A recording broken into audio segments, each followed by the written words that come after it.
My Lord, Bag of Rice, story for kids.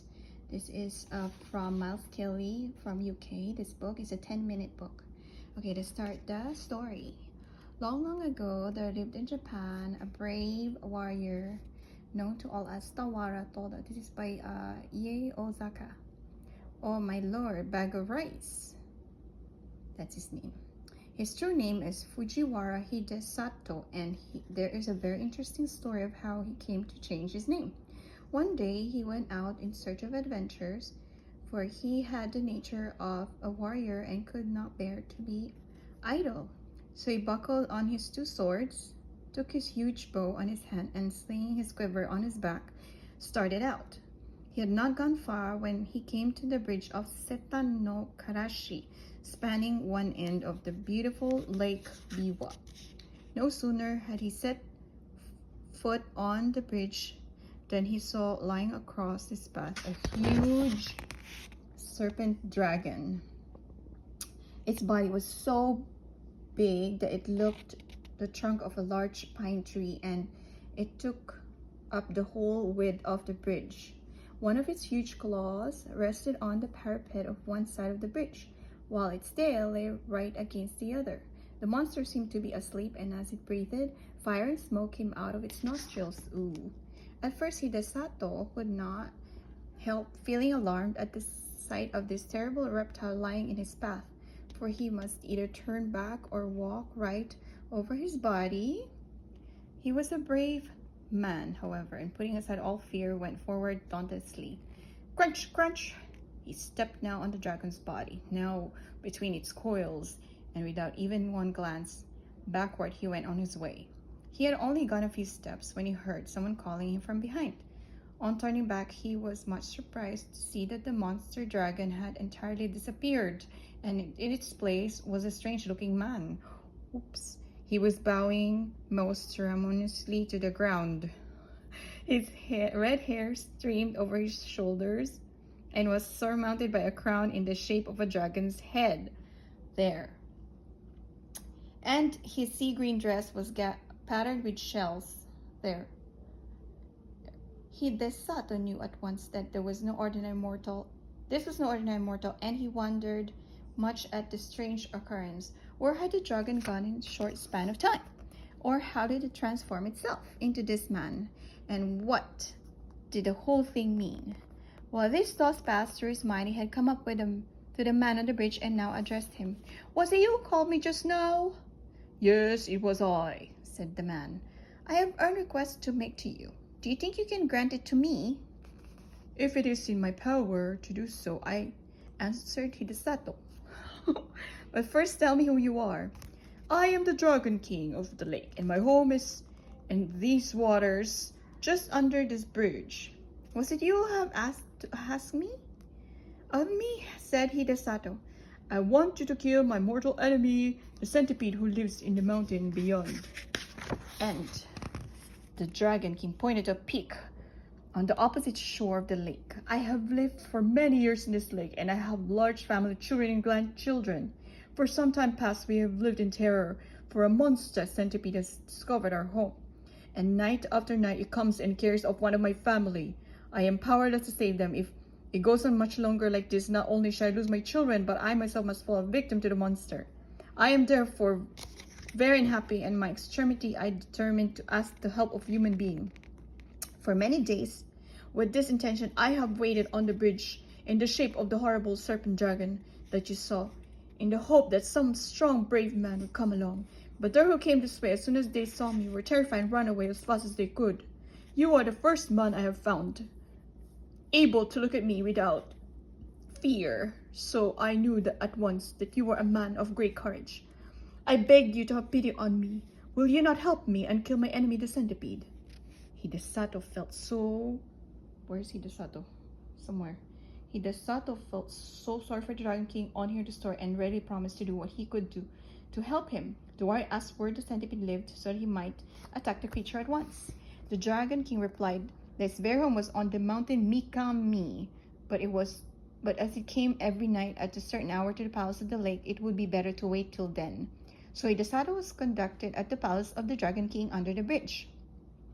Strangely, as he followed his host down where the waters parted to let them pass, and his clothes did not even feel damp as he passed through the flood. Never had Hidesato seen anything so beautiful in this palace, built of white marble beneath the lake.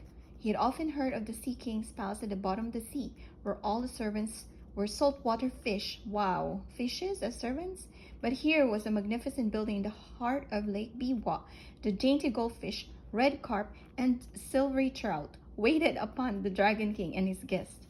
Hidesato was astonished at the feast that was spread before him. Wow! The dishes were crystallized lotus leaves, and as soon as they sat down, the sliding doors opened and 10 lovely goldfish dancers came out, and behind them followed 10 red carp musicians.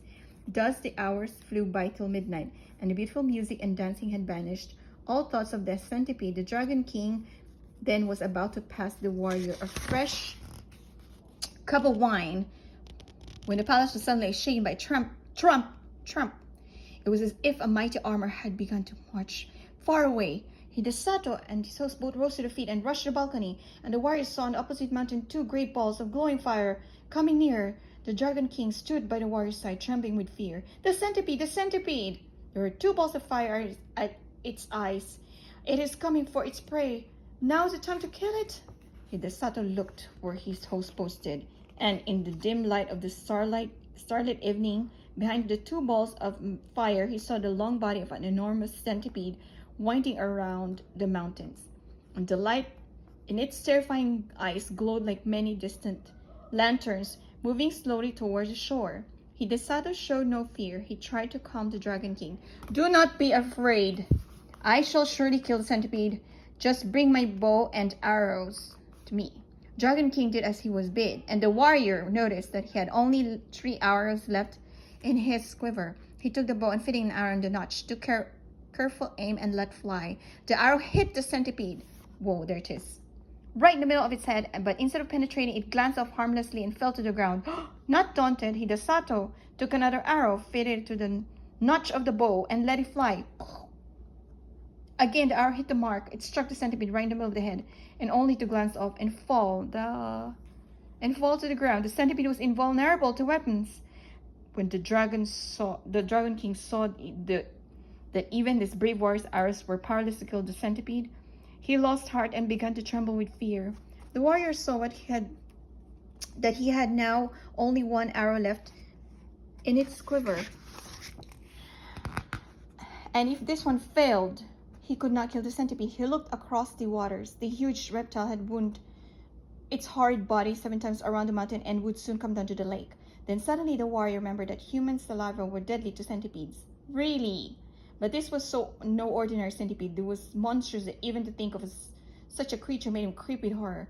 Hidesato determined to try one more time. So he took his last arrow and first, putting the end of it in his mouth, he fitted a notch to his bow, looked carefully, and aimed once more and let it fly.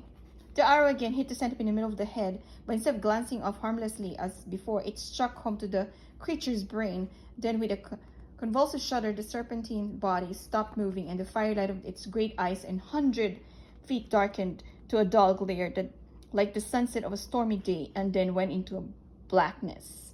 A great darkness now overspread the heavens. Thunder rolled and lightning flashed, and the wind roared in fury, and it seemed as if the world were coming to an end.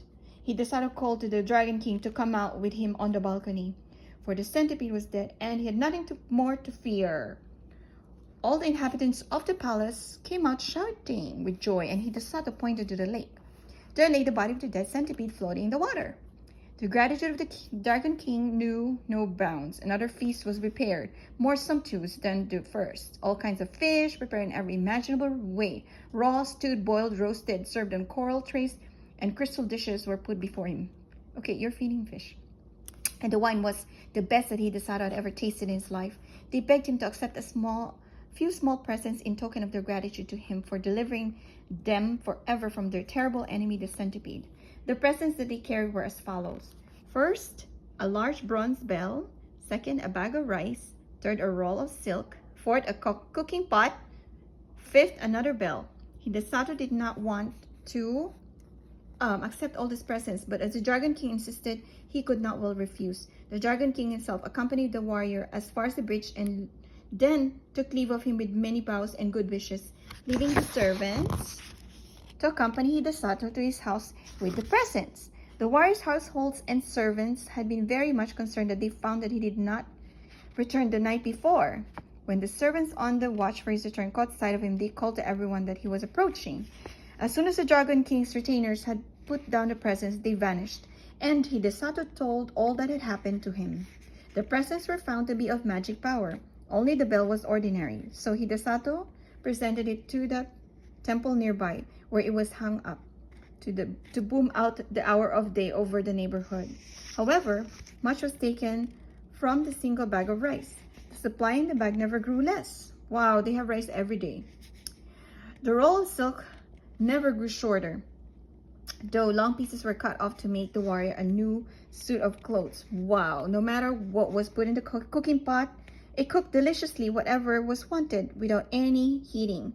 The flame of Hidesato's fortune spread far and wide, and as there was no need for him to spend money on rice silk or heating, he became very rich and prosperous, and was henceforth known as the My Lord Bag of Rice. That's the end. Take care, you guys.